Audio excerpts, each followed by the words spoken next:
माँ बाप तो ऐसी हस्ती होती हैं, अल्लाह अकबर, कि शादी की सबसे ज्यादा अगर किसी को खुशी होती है तो वो माँ और बाप ही तो होते हैं।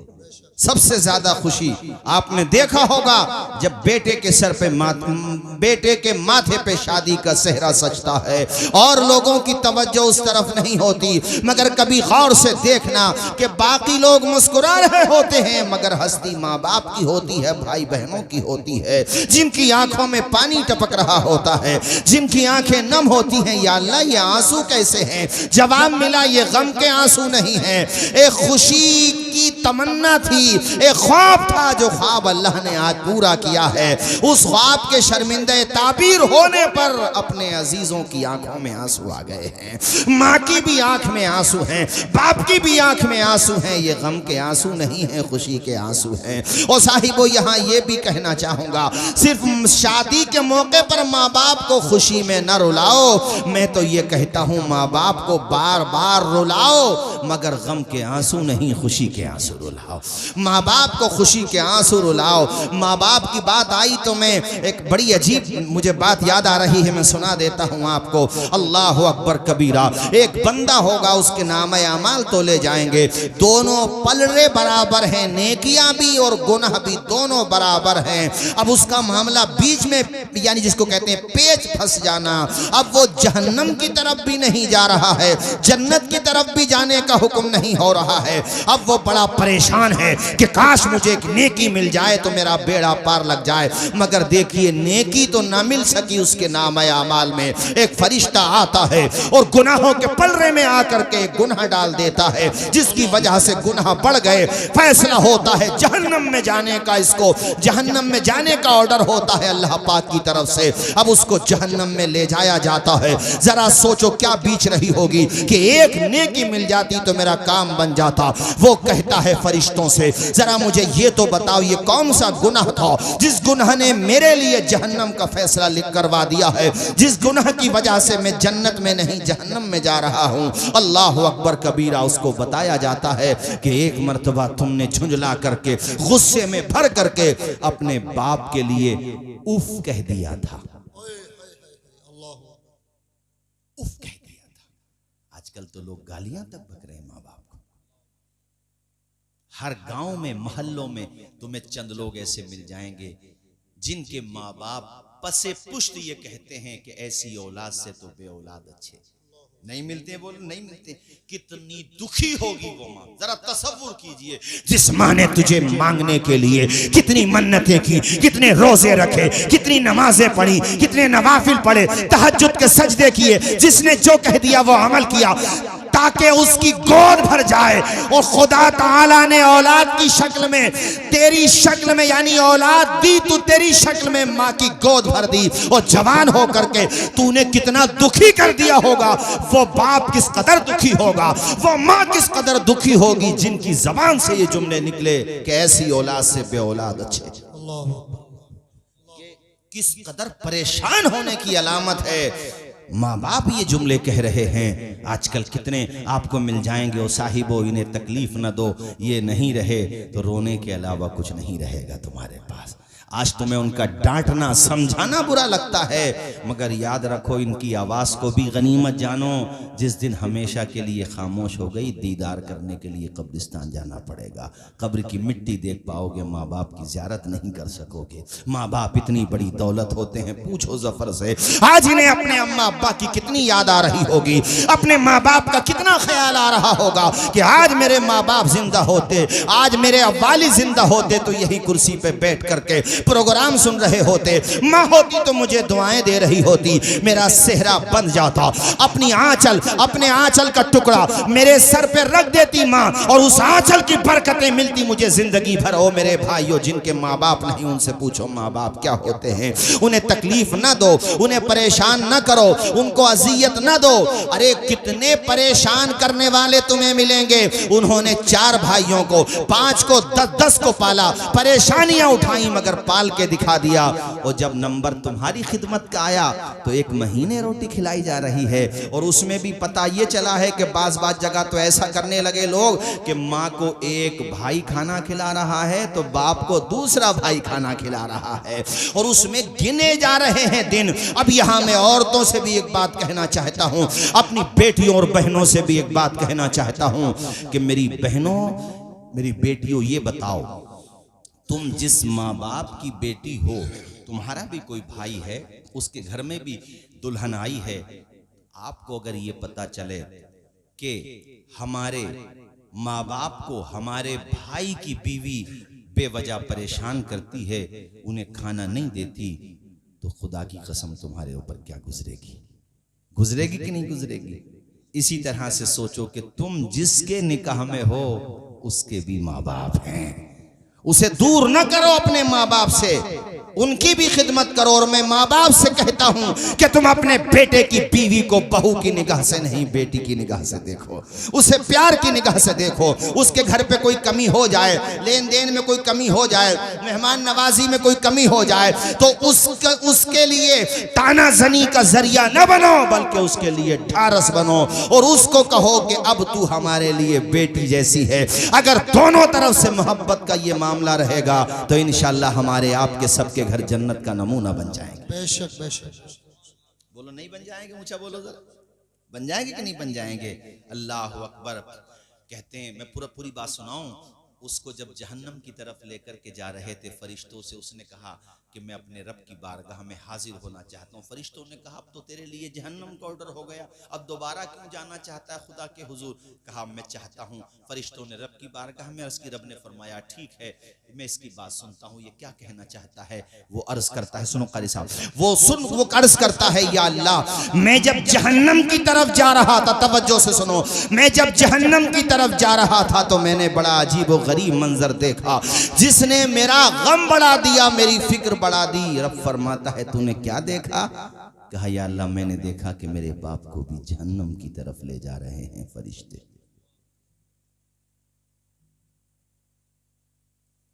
मेरे बाप को भी। अल्लाह पाक फरमाता है फिर तो तू क्या चाहता है? उसके अमाल बुरे हैं इसलिए वो भी जा रहा है जहन्नम की तरफ। रोते हुए कहता है या अल्लाह, तेरी बारगाह में दुआ है, अरीजा है, मेरे अब्बा को माफ कर दे। जरा जोर से बोलो ना यार, सुभान अल्लाह। मेरे अब्बा को माफ कर दे, उसकी सजा मुझे दे दे, मेरी सजा डबल कर दे, मगर मेरे अब्बा को जन्नत दे दे। अल्लाह ताला की रहमत मुस्कुराएगी। दुनिया में तो कहना नहीं माना, दुनिया में तो कहना नहीं माना, यहाँ इतनी फिक्र, रोते हुए कहेगा मालिक है तो मेरा बाप, मैंने दुनिया भी कहा ना माना, यहाँ भी अपने अब्बा को जहन्नम में जलते हुए देखूं, ये मुझसे नहीं हो सकेगा, मैं तो जहन्नम में जा ही रहा हूँ। मेरे अब्बा की सजा मुझे मिल जाए, मुझे डबल सजा मिल जाए, मगर मेरे अब्बा जन्नत में चले जाएं, मेरे वालिद जन्नत में जाके ये बात तो याद रखेंगे कि मैं अपने बेटे की वजह से सुकून पा सका। दुनिया में उन्हें गम रहा कि बेटा नाफरमान रहा, मगर जन्नत में जाके तो सुकून मिलेगा। मेरे रब को ये जवाब इतना पसंद, इतना पसंद। मेरा रब फरमाएगा, ओ बंदे मैं बड़ा करीम हूँ, करम करने वाला हूँ, मैं बड़ा रहीम हूँ, रहम करने वाला हूँ, मुझसे ज्यादा कोई रहम करने वाला नहीं। तू बेटा हो करके अपने बाप के लिए इतना अच्छा सोच रहा है, मैं तो तेरे बाप का भी रब हूँ, तेरा भी रब हूँ। ऐ मेरे बंदे, मैं सबका रब हूँ, मैं इंसानों का भी रब हूँ, जिन्नात का भी रब हूँ, फरिश्तों का भी रब हूँ, कुल कायनात का रब हूँ, मैं तो रब्बुल आलमीन हूँ। ओ मेरे बंदे, मुझे तेरा ये जवाब इतना पसंद आया है, अब तू ऐसा कर, अपने अब्बा की उंगली थाम ले। अब सिर्फ तेरा बाप जन्नत में नहीं जाएगा, बल्कि बाप का बेटा भी जन्नत में जाएगा। वाह वाह, नारे तकबीर। यार या गौस जिंदाबाद, जिंदाबाद, जिंदाबाद।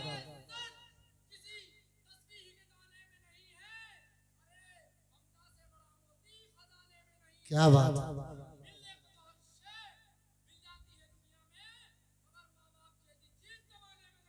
बेशक। सुभान अल्लाह। अरे जोर से बोल दो भाई, सुभान अल्लाह। आओ अनीस साबरी जरा इधर आ जाओ भाई, जरा लोग देख लेंगे आपको। आ जाओ आ जाओ आ जाओ अनीस साबरी आ जाओ।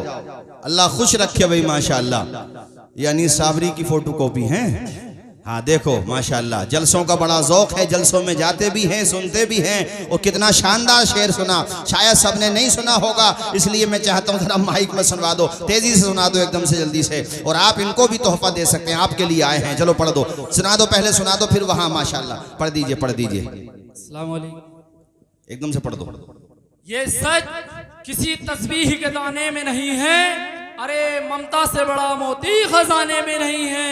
और मिलने को तो हर शे मिल जाती है दुनिया में, मिलने को हर शे मिल जाती है दुनिया में, मगर माँ बाप जैसी चीज जमाने में नहीं है। माशाअल्लाह, इतना अच्छा इन्होंने पढ़ा कि मुझे फौरन सज्जाद निज़ामी के लिखे हुए, सज्जाद निज़ामी साहब मरहूम के पढ़े हुए वो दो मिसरे याद आ गए, माँ बाप की बात याद आ गई। आज के जलसे का सवाब अल्लाह ताला हमारे जफ़र भाई के माँ बाप को अता फरमाए। ज़ोर से आमीन बोलो भाई ज़रा ज़ोर से। अल्लाह ताला उनको गरीक़ रहमत फरमाए, जन्नत में बहारें अता फरमाए। मरहूम सज्जाद निज़ामी साहब अब दुनिया में नहीं रहे, वो माँ बाप के बारे में ये दो मिसरे पढ़ते थे। ज़्यादातर मैं माँ बाप के बारे में तकरीर करता हूँ तो मुझे याद आ जाते हैं। अल्लाह ताला उनको भी गरीक़ रहमत फरमाए। वो जीते जी दुनिया में जन्नत का मज़ा लेंगे, वो जीते जी दुनिया में जन्नत का मज़ा लेंगे,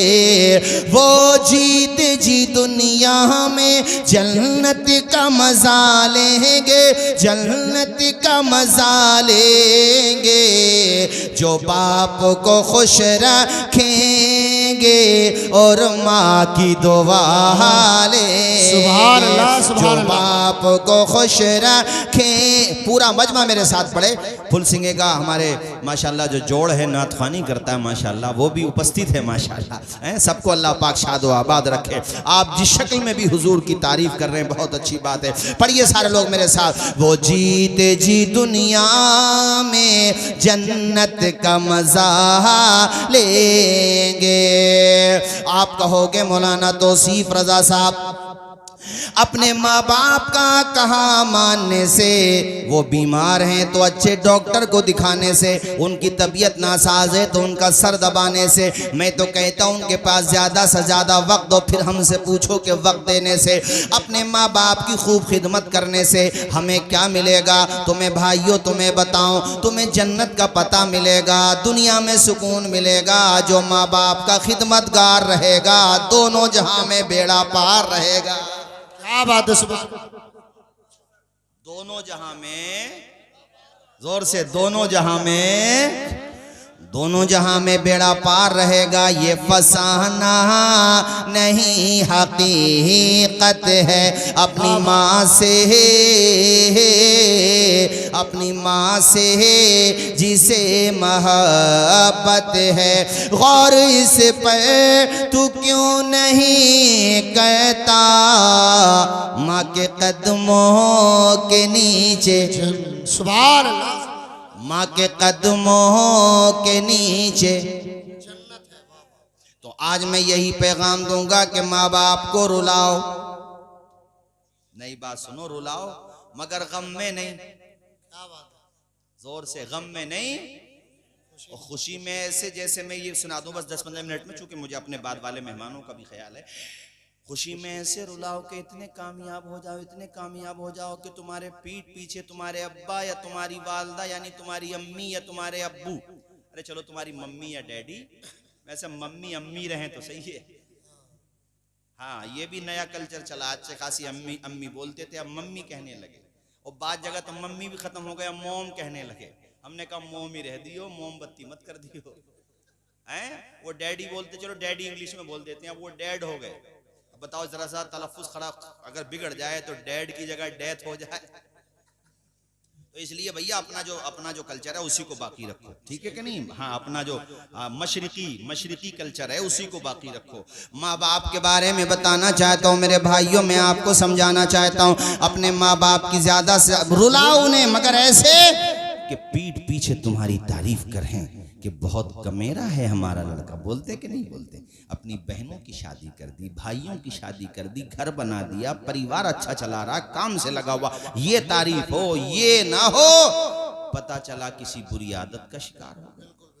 किसी ने कहा था मुसलमानों की गरीबी देखना हो तो इनके मदरसे देखो, मस्जिदों के इमामों की तनख्वाहें देखो, इनके कॉलेजेस देखो, इस कौम में जहालतों का जो गिराफ है वो देखो। इनकी अगर गरीबी देखनी हो और मालदारी देखनी हो तो फिर इनकी शादियां देखो। जमीन भी बेचना पड़े तो बेच देगा, मगर शादी में नाक नीची नहीं होने देगा। हालांकि याद रखना चाहिए, नाक जिसकी सबसे ज्यादा ऊंची कही जाती थी, जो अपने आप को यह कहता था कि मेरी नाक कभी नीची नहीं होगी, उसकी नाक में भी आखिर में लंगड़ा मच्छर चला गया था।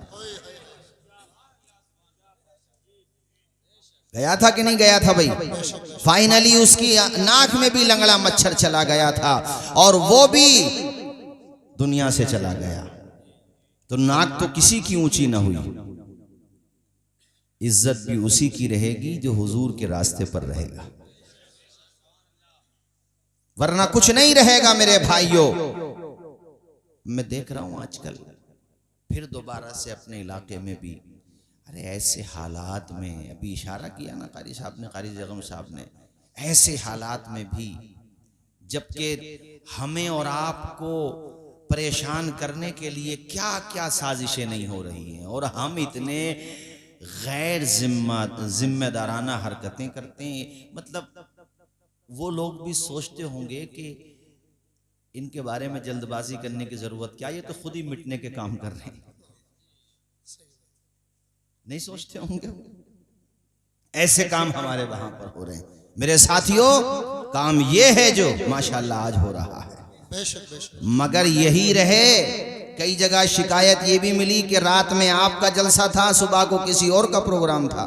नहीं, यहाँ की बात नहीं कर रहा हूं, मैं बता रहा हूं। ऐसा भी हुआ कि रात में उलमा को बुलाकर खुतबा नुकबा और शुअरा को बुला करके जिक्र मुस्तफ़ा हुआ, और जब बारात जाने लगी तो दूसरा कार्यक्रम हुआ। ऐसे लोग हमारी बात माने या ना माने वो नाराज हो जाएं, मगर वो याद रखें कि सुबह मगरूर को वो शाम भी कर देता है, शोहरतें करके खत्म गुमनाम भी कर देता है। वक्त से आंख मिलाने की हिमाकत न करो, वक्त इंसान को नीलाम भी कर देता है। सुभान अल्लाह सुभान अल्लाह। नारे तकबीर, नारे रिसालत, उलमाए अहले सुन्नत। सुभान अल्लाह। रात हो या दिन हो, बारात जाए। हाँ, आपके वहां से बारात गई, मुझे बाद में लोगों ने सबूत भी दिए। माशाल्लाह मैं मशवरा दे के गया था कि भाई अमामे बांध के जाना, सर पे हुजूर की सुन्नत सजा के जाना, और माशाल्लाह किया आप लोगों ने। शहबाजपुर गई थी बारात, कहाँ गई थी भाई? नाठेर गई थी। आपने माशाल्लाह अमल किया, हमें अच्छा लगा, बहुत अच्छा किया। भाइयों, यहाँ से बारात जाए तब भी और यहाँ वापस आए तब भी, किसी भी मौके पे दामन मुस्तफ़ा का छूटना नहीं चाहिए। इंशाअल्लाह। दामन मुस्तफ़ा का छूटना नहीं चाहिए। तर्के दुनिया ज़बां पे हो हमदो सना, फिर इबादत का कैसा मज़ा आएगा। दिल में यादे इलाही की हो जोस्तजो, फिर तिलावत का कैसा मज़ा आएगा। सर बसजदा गए रूह निकल जाए तो, सर पर सजदा गए रूह निकल जाए तो, खुश नसीबी पे नाज़ार होऊंगा सदा। लोग मुझको उठाए मैं उठ ना सकूं, लोग मुझको उठाए मैं उठ ना सकूं, तब इबादत का कैसा मज़ा आएगा। रोज़ा-ए मुस्तफ़ा देख आए सभी, और अभी बोलो इंशाअल्लाह। रोज़ा-ए मुस्तफ़ा देख आए सभी, आरज़ू जुस्तजू हर घड़ी है यही, लब पे नाते नबी गुनगुनाते। क्या बात है। लब पे नहाते नबी गुनगुनाते रहे, फिर जियारत का कैसा मजा आएगा। सुभान अल्लाह। लब पे नहाते नबी गुनगुनाते रहे, फिर जियारत का कैसा मजा आएगा। हमको बतला गए हैं ये इब्ने अली। सुभान अल्लाह, सुभान अल्लाह। जरा जोर से बोलो, हम अबू बकर वाले भी हैं, हाय सुभान अल्लाह। उमर वाले भी हैं, हमारे हाथ में दामन उस्मान का भी है, और अल्हम्दुलिल्लाह अली वाले भी, बल्कि मैं कहूंगा हम ही अली वाले हैं। गलत तो नहीं कहा? हम ही। तो एक नारा जरा जोर से लगाओ, नारे हैदरी। कभी दीवार हिलती है, कभी दर कांप जाता है, अली का नाम सुनकर अब भी खैबर, आवाज आए अब भी खैबर। हमको बतला गए हैं ये इब्ने अली, यानी हुसैन इब्ने अली। हमको बतला गए हैं ये इब्ने अली, हक पे कायम रहो, मौत से ना डरो। हक पे कायम रहो, मौत से ना डरो। हक पे कट जाए मैदान में गालिब अगर, फिर शहादत का कैसा मजा। दिल में सिद्दीक, आँखों में हजरत उमर, लब पे उस्मान हो, धड़कनों में अली। हम सफ़र हम नवा हो अगर ये सभी, फिर तो खिदमत का कैसा मजा। सुभान अल्लाह। जरा बुलंद आवाज से तो बोलो सुभान अल्लाह, और बुलंद आवाज से बोलो सुभान अल्लाह। मेरे कहने का मकसद ये था भाई, और ये है कि हम शादी इस अंदाज में करें कि दूसरे लोग भी सीख लें हमसे, सुभान अल्लाह। दूसरे लोग भी हमसे। और ये क्या नाम था बता रहे थे? जफर। मुझे भी बताया कारी ज़ैगम साहब ने कि वालिदे गिरामी इनके दुनिया में नहीं रहे हैं। अरे दोनों नहीं है, अल्लाह ताला दोनों को जन्नत में आला से आला मकाम अता की एक किस्मत होती है। कल जब चोटी सेहरा होगा, है ना, सेहरा बनेगा, मतलब खालाएं, ताया चचा, दोस्तों, अहबाब, फूफियाँ, तमाम रिश्तेदार होंगे, लेकिन जो पैदा होने के बाद इनके माथे पे शादी का सेहरा देखने की तमन्ना करते थे, वो माँ बाप नहीं होंगे। और ये बड़ा एक ऐसा मरहला होता है कि इस मौके पर अपनों की बड़ी याद आती है। वो मैं तकरीरों में मशवरे देता हूँ ये कि जब दूल्हा बन जाओ तो पहले तो ये बारात ले जाने का जो सिलसिला अपने वहाँ पे ताख़ीर के साथ शुरू हो गया, दोबारा से इसको बंद करना चाहिए। बारात जल्द अज जल्द लड़की वालों के वहाँ पहुँच जाए, ताकि उनके खाने में किसी तरह की परेशानी ना हो। जितनी जल्दी हो सके बारात पहुँच जाए। पहली बात तो बारात जल्दी लेके जाओ और थोड़ा 10 मिनट एक्स्ट्रा लेकर के चलो। क्यों? इसलिए कि गांव से बारात बाद में बाहर निकले, पहले कब्रिस्तान पे जाके मरहूमैन की रूहों को सवाब पहुंचा दिया जाए। उनकी कब्रों पे जाओ, चूंकि तुम उनके बेटे हो, उनकी रूह को भी बड़ी मसरत मिलेगी। उनसे बाज लड़के हमारे मुसलमानों में भी अल्लाह की पनाह शराब तक की शिकायतें आ रही, नशेड़ी बन गए। हाँ, और ये मोबाइल जब से चला है तो इसने भी साहब बड़ी आफत पूरे समाज के अंदर दाखिल कर दी मोबाइल ने। अब यहां से वापस जाएंगे, आप तो कहीं भी, यहीं की बात नहीं कर रहा हूं, आप कहीं भी जाओ, रात में 3 बजे, 4 बजे, 5 बजे, 2 बजे, 1 बजे मुसलमानों की बस्तियों में आप चले जाओ, कब्रिस्तान की बाउंड्री है, आपको कब्रिस्तान की बाउंड्री पे दिन में जाते हुए डर लगेगा, मगर रात में 4 बजे भी 4-5 मजनू तुम्हें जरूर मिलेंगे कब्रिस्तान की बाउंड्री पे। अबे मरने आए हो क्या करने आओ ये बताओ? यहाँ आने की तुम्हें इतनी जल्दी है? अगर आए भी हो तो फातिहा पढ़ो, मगर मोबाइल कान पे लगा हुआ होगा और कान पे लगा आप नहीं पहचान पाओगे उनको, वो तो कोई तुम्हें बताएगा तो पता चलेगा। कब्रिस्तान की बाउंड्री हो, आपके स्कूल की बाउंड्री हो, हैं तालाब की बाउंड्री हो, आपको कुछ न कुछ मजनू मिलेंगे जरूर। वो तो फिर किसी ने हमें एक दिन बताई ये बात कि जिधर देखो उधर ही इश्क के बीमार बैठे हैं, हजारों मर चुके हैं, सैकड़ों तैयार बैठे हैं। स्कूल की बाउंड्री हो या फिर अपने संबल की रेल की पटरी हो,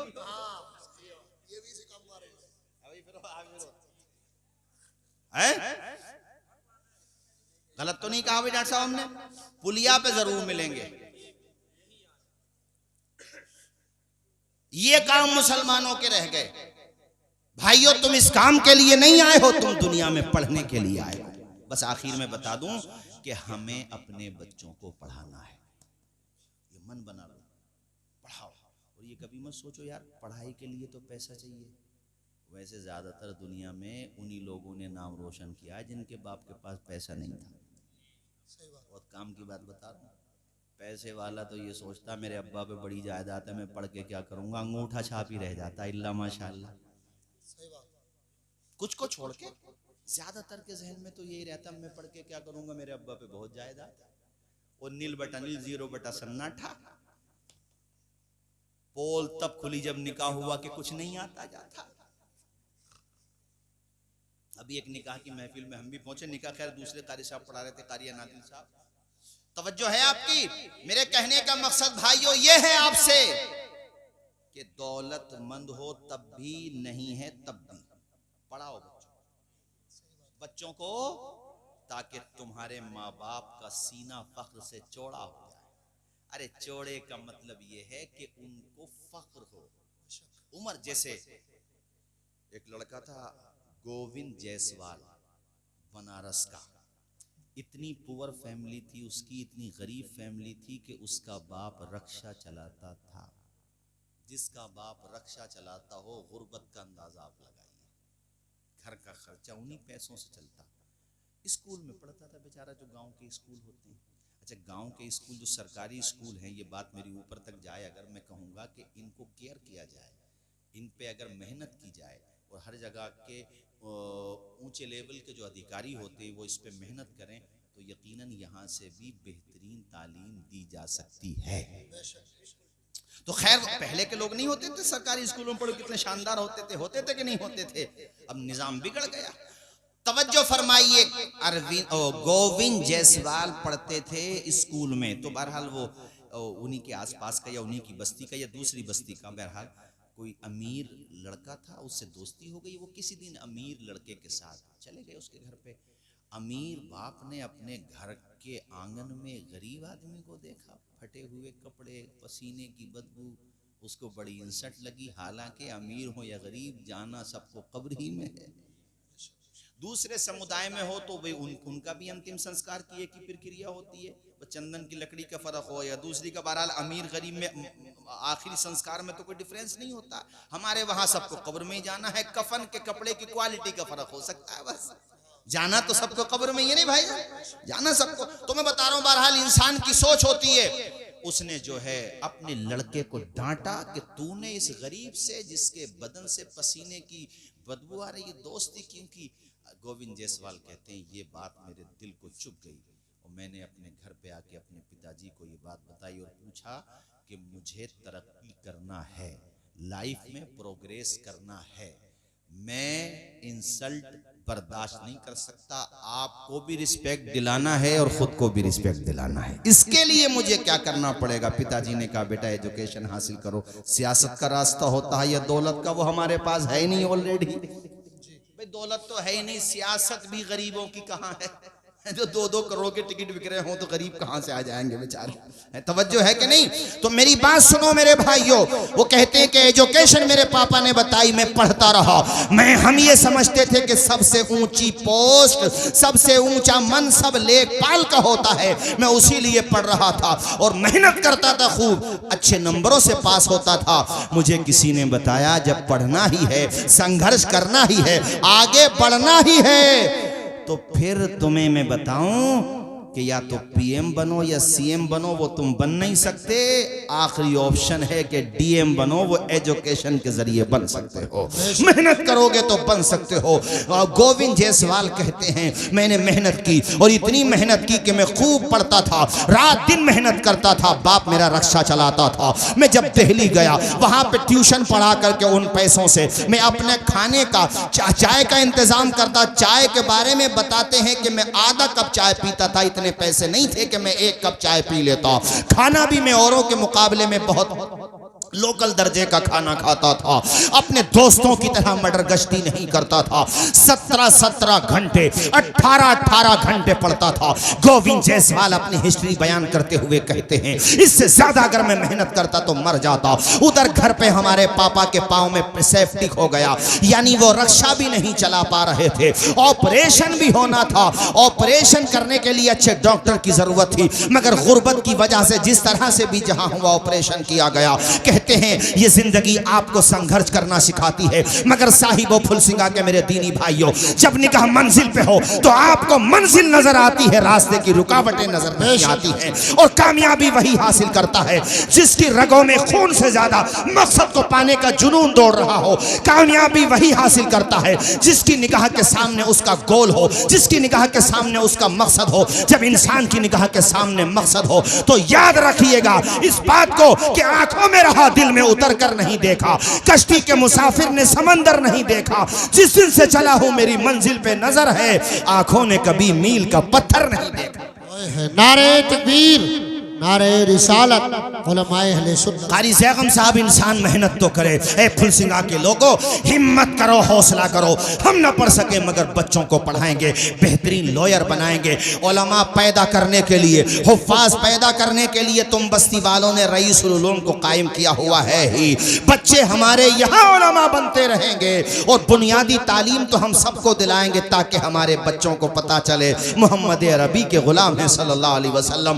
पाकी नापाकी जान जाएं, हलालो हराम जान जाएं। उसके बाद फिर हम बेहतरीन स्कूलों में भेजेंगे। हमें नौकरी करना पड़े करेंगे, लेकिन एजुकेशन का खर्चा उठाएंगे। हम बच्चों को पढ़ाएंगे, आधी रोटी खाएंगे मगर बच्चों को पढ़ाएंगे। जोर से बोलो, बच्चों को पढ़ाएंगे। इंसान मेहनत करे क्या नहीं कर सकता है मेरे साथियों।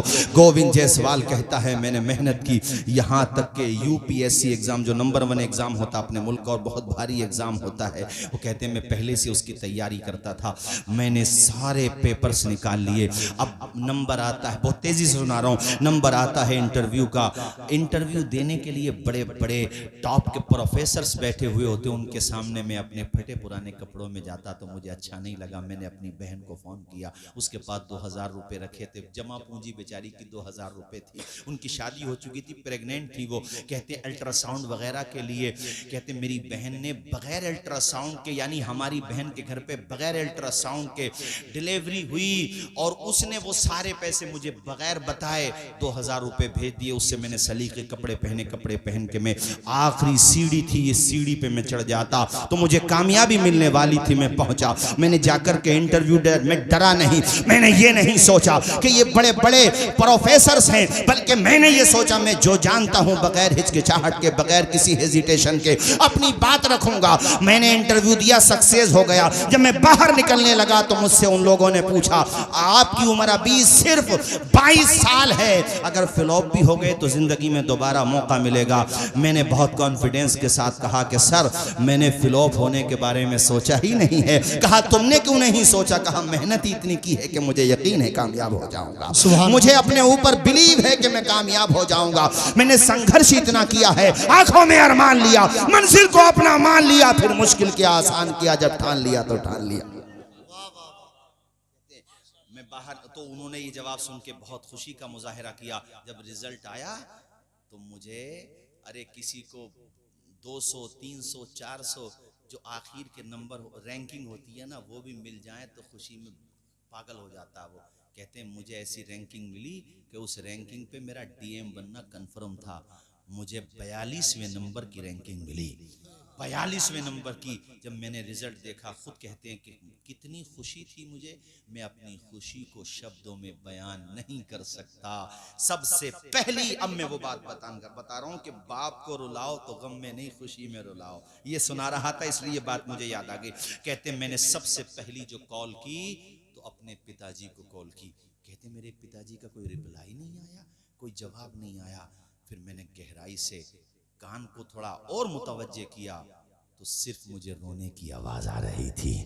पिताजी खुशी की वजह से इतना रोए कि वो जवाब ही नहीं दे पाए, और उन्होंने सिर्फ इतना कहा कि बेटे तूने करके दिखा दिया। आज तेरा बाप की उम्र बढ़ गई है। अरे उम्र बढ़ती नहीं है, मेरे कहने का मकसद ये है कि एतमाद बढ़ गया, जिंदगी जीने का एक मकसद मिल गया। और चंद दिनों पहले ये वाकया उसके पिताजी के साथ हुआ था कि उसके पिताजी के रक्शे पर एक होमगार्ड ने डंडा इतनी जोर से मारा कि उसके टायर में जो है सुराख हो गया, पंचर जिसको कहते हैं। तो किसी एडवोकेट थे, कोई उन्हीं के गांव के इत्तेफाक से थे वहां पर। तो उस एडवोकेट ने उससे कहा होमगार्ड से, तुम्हें पता है इनके बेटे यूपीएससी एग्जाम निकाल रहे हैं। इतना जब सुना तो उसने मजाक सा उड़ाया कि इनके बेटे, इनके बेटे। वो कहते हैं जब एग्जाम निकल गया, पूरे बनारस में खबर पहुंची, बड़े बड़े नेतागण, बड़े बड़े महोदय और बड़े बड़े ओहदे, लाइन लग गई इंटरव्यू लेने वालों की। तो होमगार्ड साहब भी आए, वो भी पहुंच गए और जाकर के उन्होंने अपनी गलती मानी। कहते मेरे पिताजी ने माफ कर दिया, मगर जब वो वापस आने लगे तो हमारे पिताजी ने कहा, साहब किसी की गरीबी देख के, किसी का रंग देख के, किसी की बिरादरी देख के, किसी की मकान की कच्ची छत देख के उसके फ्यूचर का फैसला मत करना, उसकी तकदीर का फैसला नहीं करना। याद रखना वक्त बदलता है, अगरचे वक्त बदलने में कुछ वक्त लगता है। जब इंसान संघर्ष करता है, जब इंसान मेहनत करता है, जब इंसान कोशिश करता है तो यकीनन उसे उसका फल मिलता है। संघर्ष की राह जो चलता है, हालात वही बदलता है। जिसने रातों से जंग जीती है, सूरज बनकर जरूर चमकता है। हाँ बुला लो। तुम्हें सुनाने का मकसद सिर्फ ये था कि ये ना सोचना कि हम एक विलेज में रहने वाले हैं, हम क्या कर सकेंगे। अरे तुम तो बहुत कुछ कर दोगे। दिमाग का इस्तेमाल तो कराना सिखाओ अपने बच्चों को। हमारा और आपका दिमाग पैराशूट की तरह है। एक मुफक्किर ने कहा था, इंसानों तुम्हारा दिमाग पैराशूट की तरह। पैराशूट हवाई जहाज में अगर इमरजेंसी कोई सिचुएशन आती है, जैसे वो क्रैश होने वाला है या कहीं पानी में लैंडिंग होने वाली है इमरजेंसी उसकी, तो पैराशूट के जरिए से पैसेंजर्स को छोड़ा जाता है। पैराशूट को खोलते हैं तो फिर वो गुब्बारा सा हो जाता है, तो आदमी आसानी से जमीन पे आ जाता है। पैराशूट की तरह है इंसान का दिमाग। अगर नहीं खोलोगे तो जिंदगी की खलाओं में सफर नहीं कर सकोगे। और अगर इस्तेमाल करोगे अपने जहन को, मैं कहता हूं चलो बिजनेस ही में इस्तेमाल करो, तालीम में इस्तेमाल करो, बेहुदा बातों में इस्तेमाल ना करो। खाली दिमाग शैतान का घर होता है। तालीम में, नॉलेज में, माँ बाप की खिदमत में, अच्छे कामों में, रिलीफ के कामों में मेहनत करो, कामयाबी हासिल करो। राहत इंदौरी ने कहा था, परों को खोल जमाना उड़ान देखता है, जमीन पे बैठ करके आसमान देखता है। और इसकी शुरुआत आदमी को कर देना चाहिए। बिजनेस कर, अब जितने जैसे अपने यहाँ के कितने लोग होंगे माशाल्लाह, अहमदाबाद में जाकर तरक्की की भाई, आपके फुल सिंह अहमद आला हैं, रामा बुजुर्ग बहुत हैं, तो जाहिर सी बात है एक दिन में तो उनको पकी पकाई ना मिली। पकी पकाई तो किसानों को भी नहीं मिलती। पहले उसको, हाँ भाई, पहले उसको दाना, उसके बाद भी एकदम से बाहर नहीं आना है, अभी तो फसल पकाना, उसके लिए कितने पीरियड्स आते हैं, कितने टाइम्स गुजरते हैं, तब जाकर के हैं। वो कहा है ना कि मिटा दे अपनी हस्ती को अगर कुछ मर्तबा चाहे, कि दाना खाक में मिलकर, आवाज आए कि दाना खाक में मिलकर। यार कश्ती जब लहरों से टकराती है तो किनारे तक पहुंच ही जाती है। लोहार जब कुटाई करता है ना उसकी लोहे की, तो वो कुंदन बन ही जाता है। चूंटी भी जब अपनी मंजिल की तरफ जाती है, दीवार पे देखा होगा गिरती है, फिर चढ़ती है, फिर गिरती है, मगर फाइनली उसे भी कामयाबी मिल जाती है। वो चूंटी हिम्मत नहीं हारती। यार तुम तो अशरफुल मखलूकात हो, संघर्ष तो करना सीखो। सिर्फ बैठकों पे बैठ के किसी के कपड़ों पे तबसरा करने से, किसी ने अच्छा मकान बना लिया, टाइल्स लगा ली, तरक्की कर ली, उसके बारे में तबसरा करने से तो ना कल मसला हल हुआ था ना आज मसला हल हुआ है, बल्कि मसाइल पैदा और हो जाएंगे। नारे तकबीर, नारे रिसालत, उलमाए अहले सुन्नत मसलक आला हजरत शायर इस्लाम सैफ रजा कानपुरी, नारे तकबीर, नारे रिसालत। आ जाओ भाई। हमारे कारी सदाकत साहब किधर चले गए? इमाम साहब गुजर गए क्या? अरे यहाँ से गुजर गए क्या? बैठो। ये हमारे माशाल्लाह बड़े, बैठो भाई साहब। हाँ माशाल्लाह। अभी सुनेंगे आप कानपुर की सरजमीन से तशरीफ लाए माशाल्लाह। अल्लाह ने बड़ी शोहरत दी है और बहुत अच्छा भी पढ़ते हैं माशाल्लाह।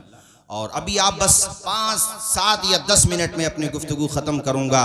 इमाम साहब ये फुलसिंगा वाले अब आपको परमानेंट इन्होंने कर ही लिया है माशाल्लाह। अल्लाह खूब बरकतें अता फरमाए। भाइयों आखिर में जाते जाते कारी जगम साहब मैं ये कहूंगा, रोटी भी ना मिले फाका कर लो, मगर बच्चों को जोर से, बच्चों को इसके अलावा रास्ता नहीं बचा।